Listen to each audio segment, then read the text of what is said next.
নমস্কার বন্ধুরা, গোপালে হেসেলে আপনাদের সবাইকে স্বাগত। অসহ্য গরমে সবাই যখন আমরা হাঁসফাঁস করছি আর কিছুই খেতে ভালো লাগছে না, তখন আমার আজকের এই শশার তরকারি রেসিপিটা আপনাদের খুব কাজে লাগবে। খুব সামান্য ঘরোয়া কিছু উপকরণে এবং কম তেল মশলায় যে এত টেস্টি একটা রান্না করা যায়, সেটা একবার ট্রাই না করলে আপনারা বুঝতেই পারবেন না। তাই চলুন আর একটু সময় নষ্ট না করে রান্নাটা করে ফেলি। আজকে গরমের উপযোগী অত্যন্ত সুস্বাদু ও সেরকমই স্বাস্থ্যকর একটি নিরামিষ রেসিপি তৈরি করব। তার জন্য এই বাটিটার মধ্যে আমি ছোলার ডাল নিয়েছি। এখানে প্রায় 1 কাপ পরিমাণ ছোলার ডাল আছে, আর এটা সারা রাত জলে ভেজানো ছিল। এবার এই ডালটাকে প্রথমেই বেটে নিতে হবে। সেজন্য মিক্সির জারটা নিয়ে নিয়েছি। এর মধ্যে এবার ডালটা দিয়ে দিচ্ছি। আমি এটা ছোলার ডালে করছি, তবে এটা কিন্তু আপনারা চাইলে মটর ডালেও করতে পারেন। পুরো ডালটা মিক্সির জারের মধ্যে নিয়ে নিয়েছি। এবার এর মধ্যে দিয়ে দিচ্ছি ছোট ছোট 2 টুকরো আদা, দিয়ে দিচ্ছি 2টো কাঁচা লঙ্কা, অল্প একটু জল দিয়ে দিচ্ছি। এবার এটা বেটে নিয়ে একটা মিহি পেস্ট তৈরি করে ফিরে আসছি। ডালটা ভালো করে বেটে নিয়ে বাটির মধ্যে ঢেলে দিয়েছি। এবার এর মধ্যে দিয়ে দিচ্ছি পরিমাণ মতো নুন, দিয়ে দিচ্ছি অল্প হলুদের গুঁড়ো, অল্প একটু জিরের গুঁড়োও দিয়ে দিলাম। এবার সবকিছু খুব ভালো করে মিশিয়ে নিচ্ছি। ছোলার ডাল বাটার সাথে সমস্ত কিছু খুব ভালো করে মিশিয়ে নিয়েছি। এবার এই বাটিটাকে আমি কিছুক্ষণের জন্য এক সাইডে রেখে দিচ্ছি। এবার আমি 2টো শসা নিয়ে নিয়েছি। প্রথমে এই শসাগুলোর খোসাটা ছাড়িয়ে নিয়ে আর স্লাইস করে কেটে নেব। এই শসা দিয়েই কিন্তু রান্নাটা হবে, আর রান্নাটা যে কি সুস্বাদু হবে সেটা একবার ট্রাই না করলে আপনারা বুঝতেই পারবেন না। আর বাড়িতে কোনো ডায়াবেটিক পেশেন্ট থাকলে তাদেরও কিন্তু নিশ্চিন্তে এই খাবারটা খাওয়াতে পারেন। এবার খোসাটা ছাড়িয়ে নিচ্ছি। শসাগুলোর খোসা ছাড়িয়ে টুকরো করে কেটে নিয়েছি। ওদিকে ডাল বাটাও রেডি আছে। তাহলে চলুন এবার মূল রান্নাটা শুরু করে দিই। এবার মূল রান্নাটা শুরু করছি। সেজন্য কড়াইয়ে অল্প সরষের তেল দিয়ে গরম করে নিয়েছি। প্রথমেই ডাল বাটার থেকে ছোট ছোট করে নিয়ে ডাল বড়া তৈরি করে নেব। বন্ধুরা, আপনারা আমার রেসিপি দেখার সাথে সাথে আমার ফেসবুক পেজ গোপালের হেসেল, তাতেও ভিজিট করতে পারেন। ডেসক্রিপশন বক্সে লিংক দেওয়া আছে। প্রথম ব্যাচের ডাল বড়াগুলো ভাজার জন্য বসিয়ে দিয়েছি। এগুলোকে এবার মিডিয়াম ফ্লেমে রেখে উল্টে পাল্টে লাল লাল করে ভেজে নিচ্ছি। প্রথম ব্যাচের ডাল বড়াগুলো উল্টে পাল্টে ভালো করে ভেজে নিয়েছি। এবার এগুলো তুলে নিচ্ছি, আর এইভাবে সবকটা ভেজে নিয়ে তারপর নেক্সট স্টেপের দিকে এগোচ্ছি। সমস্ত ডাল বড়াগুলো ভাজা হয়ে গেছে, ওগুলো তুলে রেখে দিয়েছি। এবার ডাল বড়া ভেজে নেওয়ার পর যতটুকু কড়াইয়ে তেল আছে তার মধ্যেই কিন্তু বাকি রান্নাটা হয়ে যাবে। এর মধ্যে প্রথমে দিয়ে দিচ্ছি অল্প গোটা জিরে, দিয়ে দিচ্ছি সামান্য একটু রাঁধুনি, 2টো কাঁচা লঙ্কা ফাটিয়ে দিয়ে দিলাম, আর এর সাথে দিয়ে দিলাম একটা তেজপাতা। এবার ফোড়নটাকে কয়েক সেকেন্ড একটু ভাজা ভাজা করে নিচ্ছি। আমি এখানে কোনো রকম শুকনো লঙ্কার ব্যবহার করলাম না, তবে আপনারা যদি চান একটা শুকনো লঙ্কা ফোড়নে দিতে পারেন।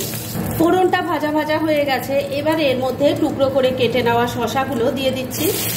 স্বাদ মতো নুন দিয়ে দিচ্ছি। নুনটা আগেই দিলাম এই কারণে, তাহলে শসা থেকে তাড়াতাড়ি জলটা বেরিয়ে যাবে আর রান্নাটা খুব ফাস্ট হয়ে যাবে।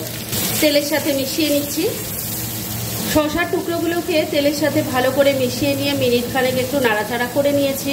এই শসাগুলো যাতে একটু সফট হয়ে যায়, সেজন্য ফ্লেমটাকে লো আর মিডিয়ামের মাঝামাঝি রেখে ঢাকা দিয়ে 2-3 মিনিট রান্না করে নিচ্ছি।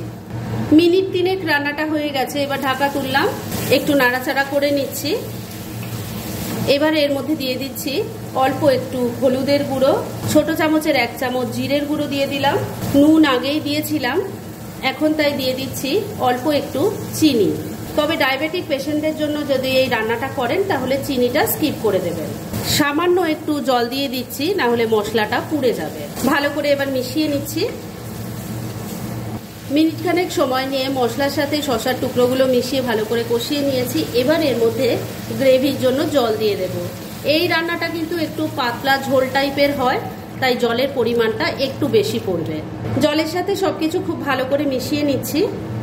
সবকিছু খুব ভালো করে মেশানো হয়ে গেছে। এবার ফ্লেমটাকে লো আর মিডিয়ামের মাঝামাঝি রেখে ঢাকা দিয়ে 3-4 মিনিট আবারও রান্নাটা করে নিচ্ছি। মিনিট 3 রান্নাটা করে নিয়েছি। এবার ঢাকা তুললাম। আমি কিন্তু মাঝে 2বার ঢাকা তুলে একটু নাড়াচাড়া করে দিয়েছিলাম, আর নুন মিষ্টিটা চেক করে নিয়েছিলাম। শসা কেমন সেদ্ধ হয়েছে একবার দেখিয়ে দিই। দেখুন, খুব সুন্দরভাবে সেদ্ধ হয়ে গেছে। এবার ভেজে রাখা ডালের বড়াগুলো এর মধ্যে দিয়ে দিচ্ছি। ডালের বড়া দিয়ে কিন্তু খুব বেশি সময় রান্না করা যাবে না, কেননা তাহলে ডালের বড়াগুলো পুরো ঝোলটা টেনে নেবে আর বড়াগুলো একদম নরম হয়ে যাবে, যেটা দেখতে বা খেতে কোনোটাই ভালো লাগবে না। বড়াগুলো ঝোলের সাথে ভালো করে মিশিয়ে নিয়েছি। এবার ফ্লেমটাকে ওই লো আর মিডিয়ামের মাঝামাঝি রেখেই মিনিট 2 আবারও রান্নাটা করে নিচ্ছি। মিনিট 2 আবারও রান্নাটা হয়ে গেছে। এবার ঢাকা তুললাম। রান্না কিন্তু মোটামুটি রেডি হয়ে এসেছে। তবে শেষ পর্যায়ে এর মধ্যে দিয়ে দেব অল্প একটু গরম মশলার গুঁড়ো আর সামান্য একটু ঘি। আপনারা যদি চান এই ঘি গরম মশলাটা স্কিপও করতে পারেন, তবে এইটুকু ঘি গরম মশলা দিলে কিন্তু এই রান্নার স্বাদ ডাবল হয়ে যায়। ট্রাই করে দেখতে পারেন। ঘি গরম মশলার গুঁড়োটা ভালো করে মিশিয়ে নিয়েছি। রান্না এবার একদম রেডি। এইটুকু ঝোল থাকতে থাকতে আমি নামাবো, কেননা এটা ঠান্ডা হলে আর একটু ঘন হয়ে যাবে। তাই গ্যাসটা এখানেই বন্ধ করে দিলাম। এবার এটাকে কিন্তু আর ঢেকে রাখা যাবে না, কেননা ঢেকে রাখলে স্টিমে বড়াগুলো একদম নরম হয়ে যাবে। তাই ডাইরেক্ট সার্ভ করে আপনাদের দেখাচ্ছি। ফ্রেন্ডস, আমার আজকের এই দুর্দান্ত স্বাদের শশার তরকারির রেসিপি একদম রেডি হয়ে গেছে এবং আমি সার্ভ করে দিয়েছি। খুব কম সময় কম উপকরণে এটা তৈরি হয়ে যায়, অথচ খেতে যেমন টেস্টি, শরীরের জন্য সেরমই ভালো। তাই দেরি না করে পারলে এটা আজই একবার ট্রাই করে ফেলুন, আর তারপর কেমন লাগলো সেটা প্লিজ কমেন্ট করে জানাবেন। এরম ধরনের অনেক ভালো ভালো নিরামিষ রান্নার রেসিপি আপনারা গোপালের হেসেল সার্চ করলেই পেয়ে যাবেন, যার মধ্যে থেকে কিছু কিছু আমি সাজেস্টেড বক্সেও দিয়ে দেব, সেখান থেকেও আপনারা দেখে নিতে পারেন। তাই গোপালের হেসেল অবশ্যই ভিজিট করুন। আর আপনারা কেমন ধরনের রেসিপি চাইছেন সেটাও কিন্তু আমাকে জানাতে পারেন। আমি চেষ্টা করব সেসব রেসিপিগুলো আপনাদের সাথে শেয়ার করার। আর আমার আজকের এই রেসিপি যদি আপনাদের ভালো লাগে আর ইউজফুল বলে মনে হয়, তাহলে যারা এখনও আমার চ্যানেলটাকে সাবস্ক্রাইব করেননি তারা প্লিজ সাবস্ক্রাইব করুন। তাহলে আজকের মতো এখানেই শেষ করছি। পরদিন আবার এরকমই কোনো ভালো রেসিপি নিয়ে চলে আসব। আপনারা সবাই খুব ভালো থাকুন, সুস্থ থাকুন।